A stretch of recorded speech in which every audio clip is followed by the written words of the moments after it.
In the red corner, the champion, Iron Mike Tyson. Standing at a compact but lethal 5'10", Tyson entered 1988 with every major heavyweight belt strapped around his waist. At just 21 years old, he'd unified the WBA, WBC, and IBF titles in a matter of months, leaving a trail of battered bodies behind him. But despite the destruction, some boxing fans argued Tyson was yet to fight a true legend of the sport, someone whose name carried the weight of history. In the opposite corner, making a dramatic return to the ring, Larry Holmes. At 6'3" and weighing in at a solid 225 pounds, Holmes was the veteran of veterans. He'd ruled the heavyweight division longer than Tyson had been a pro. With 48 straight wins, a reign that spanned 7 years, and a jab sharp enough to cut glass, Holmes had once stood where Tyson now stood, undisputed and unbeatable. But now, at 38 and 2 years into retirement, Holmes was stepping back in, not for the money, for legacy, for revenge, and for the chance to stop the man many believed was sent to erase him. Would Holmes's legendary experience be enough to crack the code? Or would Tyson, driven by youth, fury, and a personal mission to avenge his idol Muhammad Ali, steamroll yet another former king? We join our fighters in January of 1988 at the Convention Center in Atlantic City. A sold-out crowd buzzed with anticipation. The rising storm in black trunks glared across the ring at the last man from the old guard, and what happened next would go down as one of the most brutal moments in heavyweight history. The event that it is. Round one. I called Larry Holmes from my home, and he said that Break away Larry Holmes' legs. Agree? You notice exactly what Larry Holmes is trying to do. He's trying to use the lot of tying up. The body earlier. Again, Go to the right hand and right uppercuts. and work his way inside and work the body.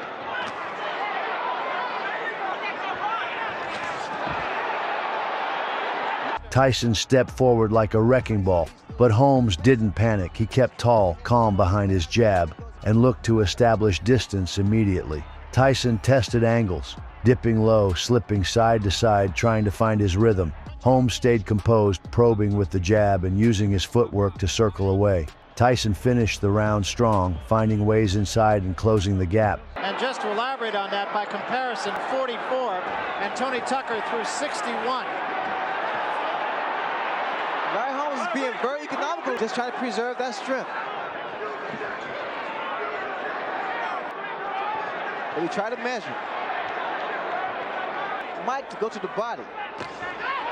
Good stiff jab by Mike. Strong jab. Kevin, remember the numbering system we talked about before the fight that Mike Tyson. There was another attempt. It fails. The body's wide open and Tyson attacks it. Holding.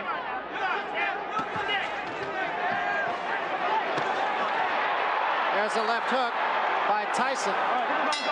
Tyson was shortening his combinations. Two-punch bursts instead of wild flurries. Left hook, right cross, body head. Holmes showed grit, taking the shots and holding. But he was reacting, not dictating. Tyson was now controlling distance, cutting the ring in half with that stalking footwork and throwing Holmes into a defensive shell. Moore used to call escapology. The question is, when is he going to start to be careful? For Larry Holmes, he can't move away with those hands down because of the way Mike Tyson punches.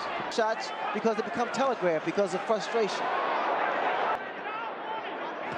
That's the right hand. That usually means it hurt. Again, it really happened again there. It's in there. All right, break out, clean, break out. No question, break out. In the corner, the uppercut. Steady hands, the height, the long arms, and a little bit of movement. And just waiting. There's a right hand lead by Tyson. That fell short. Caught Larry on the shoulder.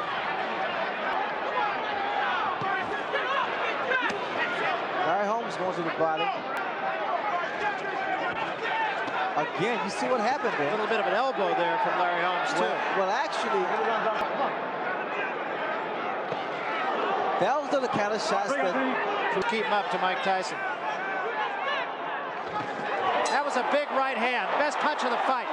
By round 3, Holmes was trying to steal rounds. He'd spend 2 minutes surviving, then throw punches in a 30-second stint, hoping to sway the judges. But Tyson saw through it, pressing all 3 minutes and making every second count. To be shot, can pull together one big effort. Look at Larry Holmes. Larry Holmes is trying it right here. And snap. And the crowd is really into this, has been from the opening bell. Look at the jab. Larry hands it down, he's popping the jab. Watch change all of a sudden.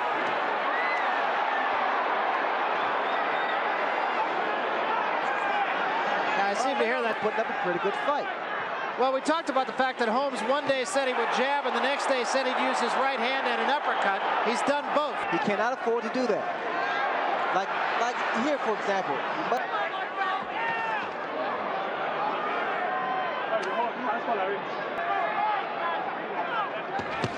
that was a right hand, and down goes Holmes from a crashing right hand.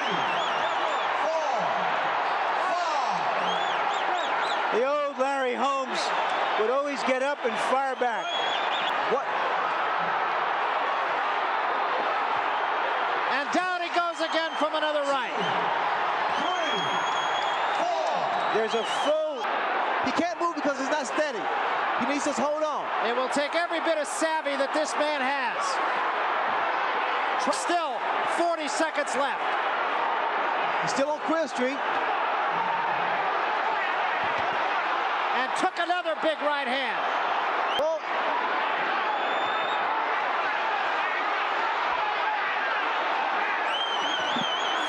Seconds left.